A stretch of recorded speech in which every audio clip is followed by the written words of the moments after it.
동안 주의 은혜 가운데 평안하셨습니까? 옆에 사람하고 인사합시다. 사랑합니다. 축복합니다. 네. 제목이 있습니다. 같이 읽겠습니다. 시작하신 이가 이루십니다. 아멘. 오늘 빌립보서를 보면서 오늘 말씀을 좀 나누려고 하는데요. 이 빌립보서는 기쁨이라는 주제를 가지고 있어요. 사도 바울이 로마 감옥에서 5개의 성경을 썼었습니다. 로마 감옥이 2년 동안 가택연금 상태에 있었는데요. 그때 5개의 성경을 썼어요.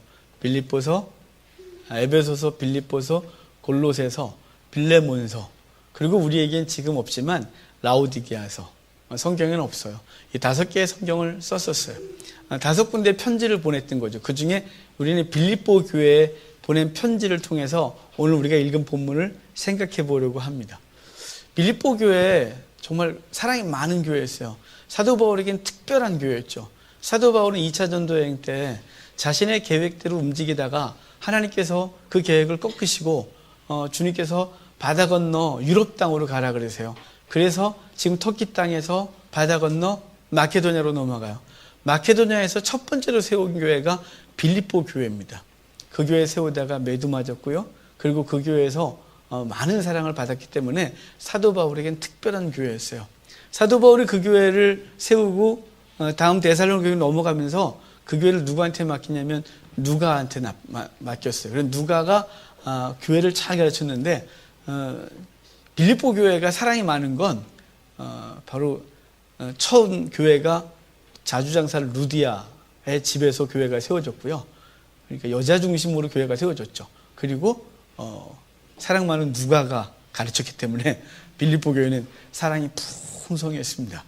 근데 사도 바울이 빌립보 교회가 사랑이 풍성한 만큼 또 누구에 대한 염려도 커요. 사랑이 많은 만큼 누군가 잘못되거나 걱정이 많지 않겠어요? 그러면 사도 바울이 옥에 갇혔을 때 가장 먼저 위로자를 보내고 가장 먼저 그 옥바라지에 필요한 돈을 보낸 교회가 빌립보 교회였어요. 그러면서 빌립보 교회는 걱정이 태산 같았어요. 우리 선생님 감옥에 갇혀 있으면 어떡해, 어떡해 이랬죠. 그래서 바울이 걱정하지 마, 기뻐해라 라고 쓴 게 빌립보서예요. 근데 빌립보서에 기쁨이라는 주제를 쓰면서 내가 너희를 통해 기쁘다, 난 너희 때문에 기쁘다 이렇게 하고 있는데요. 빌립보서 시작부터 기쁨을 얘기하는데 사도 바울의 기쁨, 그리고 뒤에 이어진 얘기를 좀 같이 볼게요. 1장 3절 4절 같이 볼까요? 같이 읽겠습니다. 내가 너희를 생각할 때마다 나의 하나님께 감사하며 간구할 때마다 너희 무리를 위하여 기쁨으로 항상 간구하면. 참 사도 바울이 이렇게 말해요. 내가 너희를 생각할 때마다 감사하고 내가 너희를 위해 기도할 때마다 기쁨으로 간구한다 이렇게 말해요. 내가 너희 때문에 감사하고 너희 때문에 행복하고 기쁘다 이렇게 말하는 것입니다. 이 사도 바울은 목회자로서의 기쁨이 충만한 사람이었다고 보여져요. 제가 우리 교회 오늘 19주년 감사예배잖아요. 하나님께 정말 감사했어요. 왜냐하면 우리 19년 동안 우리 교회를 통하여 거쳐간 많은 사람들의 삶을 돌아봤어요. 믿음으로 선 사람들, 믿음으로 훌륭하게 선 사람들을 봤어요. 오늘 우연찮게 예배당 앞에 서 있다가 일부 예배 끝나고 잠깐 바람을 쐬려고 바깥에 나가 있었는데 그때 우리 교회 집사님이었던 분이 이렇게 지나가시면서 얼굴을 봤어요. 너무 반가웠어요. 몇 년 만에 봤어요. 그분들 신앙생활 다른 교회를 지금 다니시지만 이제 여기 잠깐 들려서 누굴 모시고 가려고 앞에 왔다가 얼굴을 뵀어요. 예, 하나님 앞에서 성도가 성장하는 만큼 목회자의 기쁨은 없습니다. 제가 여러분을 뵈면 정말 행복하거든요. 왜 행복하냐면 여러분은 저에게 무슨 밥을 자주 사주시거나 자주 사주십시오. 양복을 사주셨거나 이래서 기쁘냐? 아닙니다. 저 그런 거 부담스럽습니다. 그 마음의 빚으로 남아서 별로 좋아하지 않습니다. 근데 뭐가 좋으냐면요. 여러분이 우리 교회에 처음 오셨을 때하고 지금 여러분의 모습을 보면 너무 달라져 있어서 행복합니다. 말씀으로 자란 여러분의 모습 보면 기쁘고 행복하고 감사하고 자랑입니다. 사도 바울이 빌립보 교회를 향하여 난 감사한다, 난 기쁘다 이 말은 사도 바울이 그들로부터 선교를 할 때 무엇인가 도움을 받았기 때문에 나 기쁘다. 나 감옥에 있는데 너네가 돈 좀 보냈다. 정말 기쁘다. 나 사실 맛있는 거 사 먹을 수 있어. 기뻐. 이렇게 말한 게 아니라 사도 바울은 빌립보 교회를 향하여 평소에도 그들을 생각하면 감사했고 그들을 생각하면 기쁨이 넘쳤어요. 왜냐하면 그 교회가 말씀으로 잘 자라고 있기 때문에 그래요. 여러분, 제게 여러분이 기쁨이고 하나님께서도 여러분이 기쁨이 되기를 바랍니다. 저 친구를 보면 그렇게 환난 속에서도 믿음을 잘 지키고 있어. 어떻게 저렇게 잘 자랐을까? 어떻게 이렇게 말씀이 삶 속에서 자리 잡았을까? 이렇게 해서 주님이 기뻐하는 귀한 은혜가 있기를 바라요. 사도 바울이 감사하고 기뻐하다 그러는데요. 그 사도 바울의 구체적인 기쁨과 감사 이유가 5절에 나와요. 자, 5절 같이 읽겠습니다. 너희가 첫날부터 이제까지 복음을 위한 일에 참여하고 있기 때문이라. 자, 사도 바울이 그들에게 감사하고 기뻐한 이유는 첫날부터, 그러니까 예수를 믿은 날부터 지금까지 복음의 일에 참여하고 있기 때문이래 그래요. 그러니까 예수 믿고 나서부터 곧바로 그들은 전도자가 됐고 교회를 세우기 시작했고, 빌립보 교회 처음 교회가 루디안의 집에서 처음 생겼지만 시간이 지나면서 빌립보 지역에 교회들이 계속 생기고 있는 것, 바로 주의 복음에 함께하고 있기 때문에 나 기쁘다, 이렇게 말하는 거예요. 여러분이 예수를 믿고 나서 여러분 속에서 하나님의 나라가 서는 것, 그것이 먼저죠. 그리고 그 복음이 여러분의 가정과 이웃들을 새롭게 하는 사람이 되기를 바랍니다. 교회 내에서 신앙생활을 열심히 하는 건 그거는 사실은 진짜 신앙인지 아닌지를 의심해 봐야 돼요. 교회에서 막 열심히 한다고 신앙이 좋냐? 그걸 의심해 봐야 된다니까요. 성향일 수도 있고요. 그냥 그게 좋아서일 수도 있고 인간관계가 행복해서일 수 있어요. 진짜 신앙은 어디서 확인할 수 있냐면요. 여러분의 가정에서예요. 여러분의 가정에서 여러분은 성도입니까? 여러분의 직장에서 여러분은 성도인지 스스로 물으셔야 돼요. 그래서 내가 얼만큼 성장인지를 그것으로 보셔야 돼요. 교회 와서 예배 잘 드리고 헌금 많이 하고 봉사 열심히 한다고 신앙이 좋은 거냐? 아닐 수 있어요. 전 그것으로 여러분의 신앙을 판단하지 않아요. 여러분의 교회 예배 자주 나왔다고 신앙 좋아, 저는 그렇게 얘기를 한 적이 별로 없어요. 저는 여러분의 가정에서, 여러분의 직장에서 어떻게 사는지, 그 환난 속에서 어떻게 믿음을 지켜가는지를 좀 보면서, 비록 주일날 예배를 한두 번 못 남아도 그 사람은 신앙이 좋다, 이렇게 말하는데요. 예배 한 번도 안 빠졌는데 집에 돌아가시면 거친 언사가 시작되어지고 성도답지 않다면 그는 이상한 거예요. 그러니까 이 사도 바울이 그들을 기뻐한 거 뭐냐면, 너희들이 예수 믿는 첫날부터 지금까지 복음의 일에 참여하고 있대요. 삶이 복음이었고, 그리고 그 복음으로 주변을 복음화시키고 있는 것을 보고 있기 때문에 나는 감사하고 기쁘다, 이렇게 말하는 거예요. 그리고 그 구체적인 것을 그 다음 7절에서 얘기를 줘요. 구체적인 이야기 좀 볼게요. 7절입니다. 7절 같이 읽어요. 내가 너희 무리를 위하여 생각하는 것이 마땅하니 이는 너희가 내 마음에 있음이며 확정함에 너희가 다 나와 함께 은혜에 참여한 자가 됨이라. 자, 지금 사도 바울은 내가 너희 때문에 감사하고 기뻐. 이유는 뭐냐면 너희가 첫날부터 지금까지 복음에 참여하고 있기 때문이지. 그럼 구체적으로 어떻게 참여하냐면 7절에서 두 가지로 얘기를 하는데요. 하나는 나와 함께 매였고, 나와 함께 복음의 변명함을 하고 있대요. 매여 있다, 이 말은 사도 바울이 지금 로마 감옥에 매여 있거든요. 로마 감옥에 오기 전에 예루살렘에서 잡혀서 총독부가 있던 가이사랴에서 2년 동안 감옥살이 하다가 배 타고 오다가 배가 파손하는 바람에 멜리데 섬에서 겨울을 보내고 거기서 배 타고 로마로 와서 2년 동안 또 갇혀 있는 거예요. 그러니까 한 5년 정도 메인 몸이었던 거죠, 사도 바울은. 복음 때문에 죄 한 번 짓지 않았는데, 그 죄를 찾아도 찾을 수 없었는데 그는 5년 동안 감옥에 갇혀 있었어요. 매였어요. 근데 너희가 나와 함께 매였다, 이렇게 말해요. 사도 바울이 감옥에 있지만 그들은 마음으로 함께 매였어요.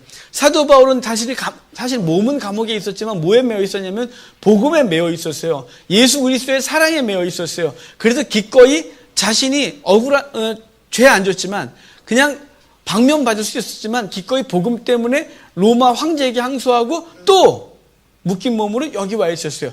그의 근본은 복음에 매여 있었던 거예요.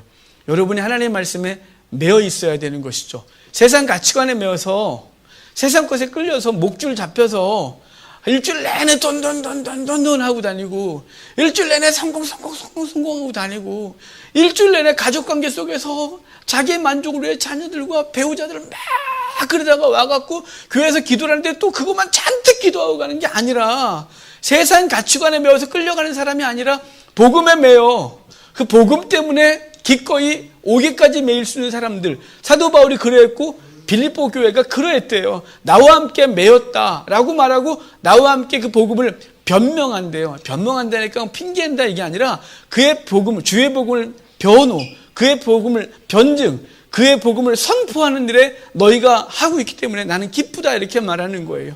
여러분의 삶 속에서 세치어로 뿐만 아니라 삶으로 그리고 여러 가지로 복음 증거가 이루어지기를 바랍니다. 여러분 주변 사람들이 여러분 보고 나 교회 좀 가면 안 될까? 이렇게 돼야 되지 않을까요? 여러분 보고 안 갈래. 나 네 보니까 교회가 망가질 것 같다 야. 이러면 되겠습니까? 여러분 주변 사람들이 여러분에게 나 지금 교회 좀 가면 안 돼요? 이렇게 말해줘야죠. 제가 이렇게 당당하게 말하는 건 요즘 제 주변에 그런 사람이 있어서 그래요. 정말 제가 너무너무 잘 살았나 봐요. 잘났다 그러지 마십시오. 얼마 있으면 오실 것 같아요. 우리 교회로 한번 꼭 가보고 싶다고, 목사님 교회 한번 가보고 싶다 그래서 왜요? 그러세요. 왜요? 그랬더니 교회 다녀요? 안 다닌대요. 다녀봤을 때도 고등학교 때 잠깐 다녀봤는데 여기서 계속 신앙생활을 좀 해야 되겠다 싶었는데 저를 만나고 교회가 어딨냐요? 청담동에 있어요. 꼭 한번 가겠다고. 그래서 올 때를 기다리는데 아직 온다는 소리는 없어요. 올 거예요. 계속 작전 기도하고 있어요. 주여 꼭 와야 돼요. 그리고 오늘 데리고 오고 싶었는데 아직 마음이 안 열린 것 같아서 잠시 접었어요. 그러니까 우리 보고서 우리가 삶으로 우리의 하나님께서 우리에게 주신 언어로 우리의 것으로 복음을 증거하고 그들이 주께 돌아오도록 하는 일에 우리가 쓰임받고 있어요. 사도 바울이 그게 기쁘다. 난 너네 때문에 기쁘다라고 한 건 너희가 첫날부터 지금까지 복음의 일에 참여했고 그 복음의 일에 참여한 걸 구체적으로 하는 것이 뭐냐면 너희가 나와 함께 매였고 나와 함께 복음을 변명하며 함께하고 있다. 이렇게 말하고 있는 것이죠. 이렇게 하면서 주님께서 오늘 본문에 우리가 사도 바울이 말한 중요한 얘기가 우리 다음 주 암송 구절이었는데 1장 6절이 그 얘기예요. 우리 1장 6절을 다시 한번 좀 볼까요? 같이 읽겠습니다. 너희 안에 착한 일을 시작하신 이가 그리스도 예수의 날까지 이루실 줄을 우리가 확신하노라. 사도 바울이 빌립보 교회에 감사하면서 그 너희 안에 착한 일을 시작하신 것 그래요. 착한 일은 뭐냐면 이웃을 돌보고 이것도 착한 일이죠. 이웃에게 구제하고 착한 일이에요. 여기서 착한 일은 복음 증거예요. 주님께서 우리를 위하여 아버지가 아들을 보내시고 그 아들이 우리의 죄를 뒤집어 쓰고 죽으시고 그리고 부활하시고 승천하시며 성령 보내셔서 우리 가운데 구원의 일을 허락하시고 구원의 일을 진행하시고 완성하실 그 일, 그게 착한 일인 거예요. 복음 증거가 가장 착한 일이에요. 우리가 왜 이웃을 돌아보고 사랑하냐면 사실은 그 일을 통하여 예수 그리스도가 증거되기를 원하는 간절한 마음 때문에 우리의 것을 가지고 우리의 이웃들에게 나누고 기꺼이 우리의 시간을 투자하고 우리가 봉사하고 헌신하고 있는 거예요. 그 근본적인 건 목적이 뭐냐면 그들에게 착한 일이 진행되기를 원하는 거예요. 그들도 구원의 일이 시작되기를 원하는 것이죠. 그래서 착한 일을 시작하신 이가 그리스도 예수의 날까지 이루실 것을 내가 확신한다 이렇게 말하는데요. 사도 바울은 그 빌립보 교회에게 복음이 들어갔고 그 복음이 증거되고 성장하고 있는 것을 그리스도 예수의 날까지 그분이 끝까지 이루실 것을 확신한다는 거죠. 우리가 복음에 매이고 주의 사랑에 매이고 복음 증거하는 일을 진행하는데요. 그 일을 시작하신 이가 주님이시고 그 일을 진행하시고 계시고 그 일을 그리스도의 예수의 날까지 이루셔서 땅끝까지 복음이 증거되고 죽은 영혼들을 살려내 하나님의 백성 되는 일을 이루실 겁니다. 그분이 이루시는 겁니다. 그분이 시작하셨고 그분이 완성하는 거예요. 근데 그분이 교회만 그러냐? 아니요. 여러분 우리의 삶 전체를 통하여 교회를 이루실 거예요. 하나님 우리의 삶을 시작하셨어요. 여러분 안에 착한 일을 시작하셨어요. 여러분 안에 복음이 들어갔어요. 여러분 안에 성령이 거하세요. 그분은 진행하시고 그분이 완성하실 거예요. 아브라함을 내가 복의 근원으로 삼겠다고 부르셔서 그 75세에 부르셔서 아들 주겠다고 하셨지만 아브라함이 스스로 만들어낸 게 없어요. 그는 자기 아내를 2번이나 팔아먹었었는데 하나님께서 애굽 왕과 블레셋 왕을 책망하시고 그 아내를 보존하세요.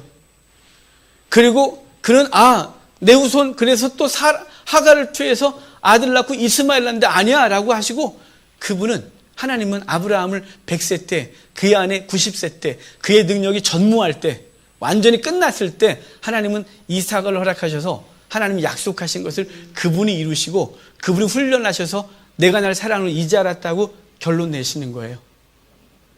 야곱은 스스로 장자권을 가질 존재가 못 돼요. 하나님께서 그에게 주시기로 약속하셨어요. 뱃속에서부터 그를 복주시기로 하셨어요.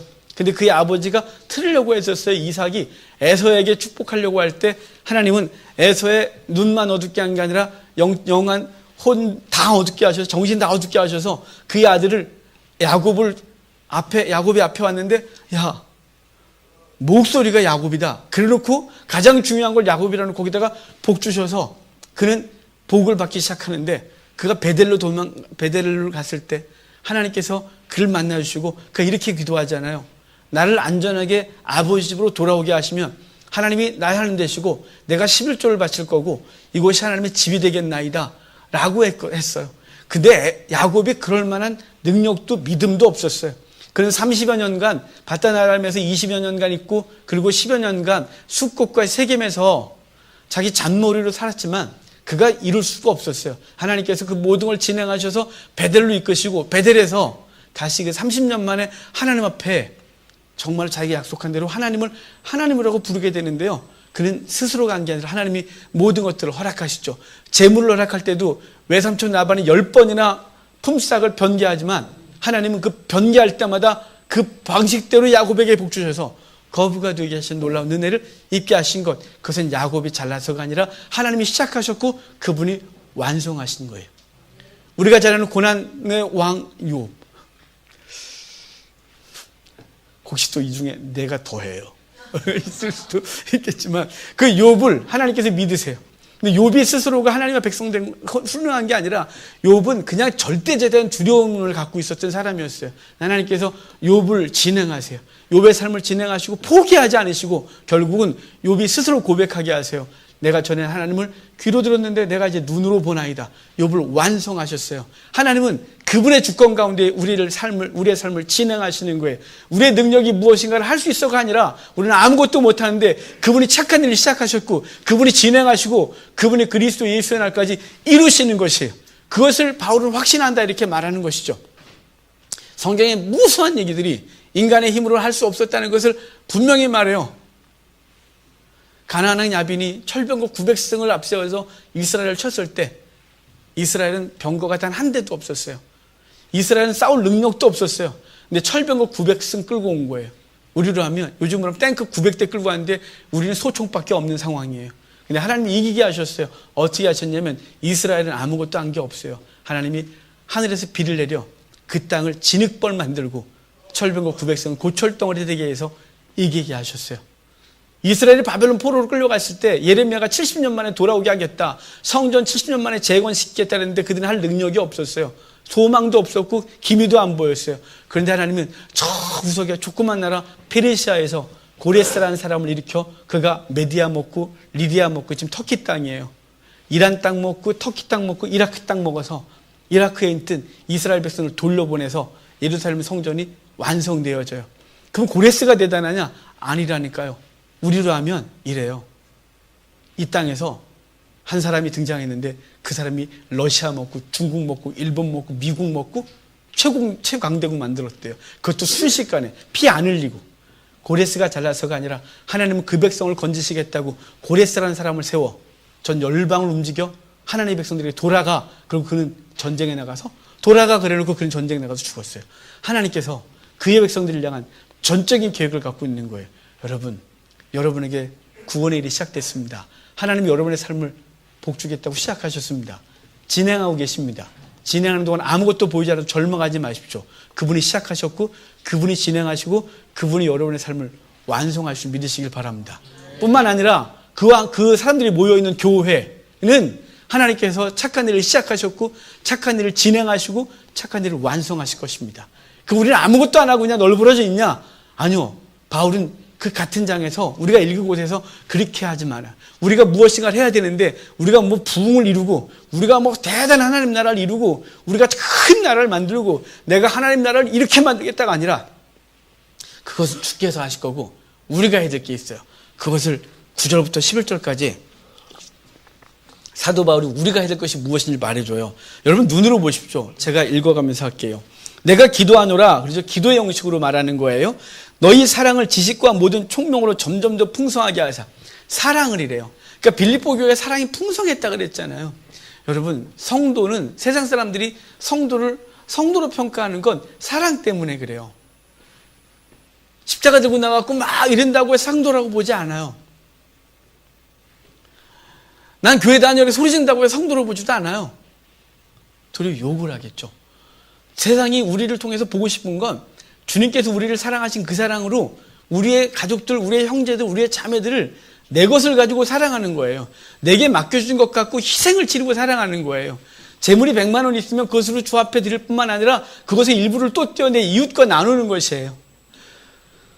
나를 사랑하는 사람만 사랑하는 것이 아니라 원수 같은 사람까지도 내게 아무것도 제공하지 않는 사람까지도 사랑하는 것, 그 사랑이 성도의 사랑인 거예요. 거기에 뭐가 더해지냐면 지식과 총명이 되어지길 원한대요. 왜 그럴까요? 사랑이요. 이게 다 사랑이 아니에요. 여러분 제가 혹여나 목회를 하는데 여러분 보시기에 성경적이 아니야. 그러면 저에게 바르게 말해 주셔야 돼요. 말씀해 주셔야 돼요. 근데 제가 그래도 계속 고집 부리고 간다. 그러면 의리가 있지. 우리 황 목사 불쌍해. 내가 사랑해 줘야 돼. 같이 있지 마시고 그건 사랑이 아니니까. 같이 망하자고 하는 거니까. 여러분 저를 떠나시는 게 사랑이에요. 그래서 제가 정신 뻗떡 차리고 아니지 내가 뭔가 잘못됐어. 이래서 정신 차리게 해주는 게 사랑이에요. 그래서 사랑에 뭘 더하라고요? 지식과 총명을 더하기를 원하시고 그래서 결론이 뭐냐면 분별하게 하시고 그래요. 옳고 그름을 분별하게 하는 거죠. 그래서 우리가 사는 게 뭐냐면 우리를 사랑하고 지식과 총명이 더해져서 옳고 그름을 분별해내서 바른 사랑 바르게 하는 거예요. 여러분 우리 한국교회가 세상 사람들 앞에서 사랑도 없고요. 지식도 총명도 없어 보이고요. 옳고 그름의 분별도 없어진 것 같이 보이는 거 아십니까? 요즘 뭐 초대형 교회들이 세상 속에서 자꾸 욕을 먹고 계시기 때문에 제가 뭐 어디 이렇게 말하면 M, S 뭐 이렇게 말하면 다 아실 수 있어서 근데 뭐 그냥 굳이 그렇게 말하고 싶지는 않습니다만 여러분 세상이 바르지 않다고 하는데 고집을 부리고 갑니다. 심지어는 어떤 사람은 대중 앞에 서서 하나님이 계시를 내렸다고 하면서 생명록에서 제한이 많이 이런 헛소리를 하고 다니십니다. 세상 사람들은 우리 교회를 보면서 사랑? 아니요. 그냥 똥꼬집, 아집에 차 있는 거죠. 복음도 아니에요. 복음을 붙들고 그 복음이 갖고 있는 순수함, 그 복음이 타협할 수 없는 것을 갖고서 사는 것이 아니라 자기 이기주의, 자기 욕심에 꽉 차서 세상 법도 세상의 눈도 아무것도 돌아보지도 않는 그냥 막 가는 교회로 보이는 것이죠. 이래놓고 하나님 나라를 세우겠다? 안 세워지죠. 무너지죠. 여러분 그래서 사랑에 지식과 총명을 더하고 분별력 있게 하고 그리고 이어지는 얘기가 뭐냐면 진실하여 허물 없이 그리스도의 날까지 이르고 의의 열매를 맺게 하려는 것이래요. 진실하고 허물이 없고 그래서 의의 열매가 맺어지기를 원하는 거죠. 여러분 우리의 삶 속에서 정말 말씀 때문에 진실하시길 바랍니다. 그리고 허물 없는 삶이 되도록 애씁시다. 우리 완벽할 수는 없습니다. 일주일 내내 살면서 온전했다? 우리 온전했다고 당당하게 말할 사람은 단 한 명도 없는 것을 제가 압니다. 하지만 진실하고 허물이 없도록 하기 위하여 우리 자신을 쳐서 복종시켜야 되는 것입니다. 우리의 욕심대로 살면 안 되는 것입니다. 성경이 우리 속에 우리 있어서 총명과 지식이 우리를 분별하게 하고 뭐가 옳은지 그른지 알게 해서 이게 옳아, 이게 진리지, 이렇게 사는 게 의지 라고 해서 살아가는 거예요. 그러면서 뒤에 의의 열매가 가득한 삶 되는 거예요. 우리가 애쓸 건 뭐냐면 우리가 교회를 부흥시켰다. 우리가 이 땅에 100% 기독교를 만들겠다. 뭐 하나님 나라를 만들겠다. 막 이래갖고 정치력을 동원하고 군중을 모아갖고 막 이러는 것이 아니라 우리가 해야 될 것은 뭐냐면 하나님 앞에서 이웃을 사랑하고 지식과 총명을 더하여 분별할 줄 알고 그리고 진실하고 그리고 의의 열매를 가득하게 맺는데 삶을 다하는 거고, 하나님은 그 성도들을 통하여 하나님의 착한 일을 시작하셨던 그분이 완성하실 거예요.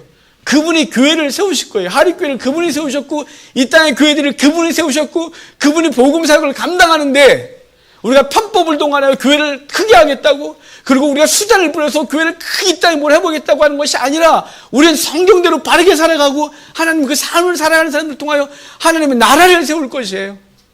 우리 하립교회가 19년 전에 세워질 때 하나님 앞에 기도했어요. 4개월을 기도했어요. 제가 어릴 때부터 주회를 했거든요. 제가 고3 때부터 설교를 했어요.